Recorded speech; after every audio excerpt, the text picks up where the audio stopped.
ترتفع أسعار اللحوم والخضار في كل صيف، ولكن هذا الصيف سيكون مختلفا، فلقد فتحت السعودية أسواقها لأول مرة منذ 20 عاما لاستقبال المنتجات الأردنية من الخضروات والفاكهة، الأمر الذي سينعكس سلبا على أسعارها محليا وسيؤدي إلى ارتفاعها بشكل كبير حسب التوقعات.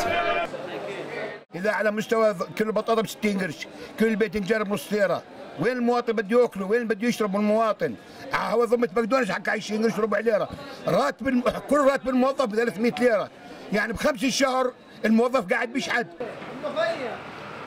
داخل علينا صيف والزوار بيكتروا ورايح يكون ارتفاع للأسعار مخيفة. أما بالنسبة للحوم فعلى الرغم من أن الأردن يعاني نقصا منها في الأساس، إلا أنه تم تصدير ما يزيد عن 125 ألف رأس ماشية منذ بداية العام للأسواق الخليجية، ومع اقتراب موسم الحج ستزداد الأزمة سوءا وسترتفع الأسعار بشكل أكبر. كل ما يصدر للخارج في ارتفاع الأسعار في البلد. وفي ظل الظروف الاقتصادية الراهنة وقدوم الصيف سيتوجب على المواطنين اتباع سياسات تقشف أشد من المتبعة لمواجهة القادم.